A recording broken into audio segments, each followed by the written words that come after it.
Naafu baddu dubbii adiirraa dubartii jireenyi biyyaan baame haga yoomitti biyyi kun yoomuma sin waamti yoomitti yeroon taa'ee yaadu na dibdi dubbittiin hundi nama keenya godaantonni marti akkan garii argee gariis dhagayetti qaamaan malee yaanni keessan biyya jirti. Abdiin irra keessa marti garii argine garii odeeffanne Rabbii gargaarsa kee kadhanne yaa ummata keenya kanneen na dhageessan kanneen addunyaarra facaatanii teessan qaamaan malee yaanni keessan biyya keessan garii ifuun yaafataa teessan amma gayyoomitti kan biyyaan baateessan kan taa'ee aduuti tokko yaanni keessan. Qaamaan achi jirtan yaadaan biyya keessa gaaf tokko ni galaa jetti qalbiin keessan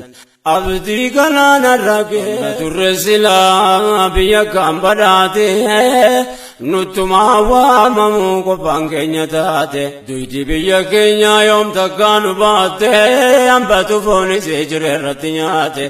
ummata keenya kan gabrummaan dhamaafte biyya sarraa bahuun dirqamatti taate.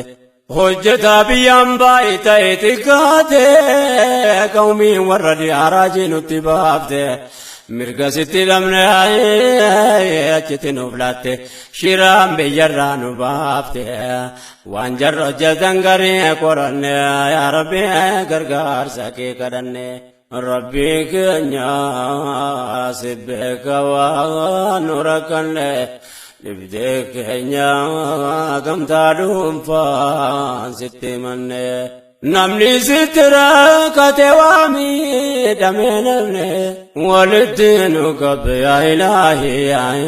si kadhanne Allahu yaa Mawlaanaa tokkicha gindi hin qabne sitti baqanne yaa Rabbi gargaarsa kee kadhanne Allah ya Maulana tokkicha gindi hin qabne sitti baqanne